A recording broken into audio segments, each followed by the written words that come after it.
اعوذ باللہ من الشیطان الرجیم بسم اللہ الرحمن الرحیم اللہم وفق لما تحب و ترضا۔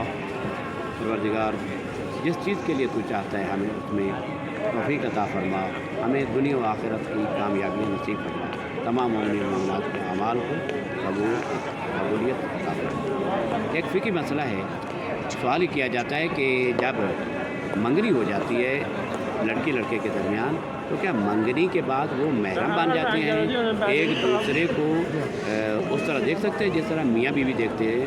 تو نہیں، ایسا نہیں ہے۔ جب تک صیغہ عقد نہیں پڑھا جائے گا اس وقت تک لڑکی لڑکا آپس میں محرم نہیں بنیں گے۔ اگر ایک ہی صیغہ اگر وہ پڑھا جائے تو وہ آپس میں محرم بن جائیں گے، فقط انکحتو اور قبلتو کے ساتھ۔ مثلا اگر ایجاب ہے لڑکی کی طرف سے تو وہ کہے انکحتو موکلتی موکلی علی المہر المعلوم قبلت النکاح لموکلی علی المہر المعلوم، یہ ایک صیغہ ہے، ایک صیغے کے ساتھ محرم بن جائیں گے۔ لیکن جب تک یہ صیغہ نہیں پڑھا جائے گا، چاہے حق مار معین بھی ہو جائے، جو کچھ بھی ہو جائے، لیکن وہ آپس میں محرم نہیں بن سکیں گے۔ اور لڑکے کا باپ لڑکی کے لیے جو سسر بننا ہے وہ نامحرم ہے جب تک کہ عقد نہ پڑھا جائے۔ السلام علیکم ورحمۃ اللہ وبرکاتہ۔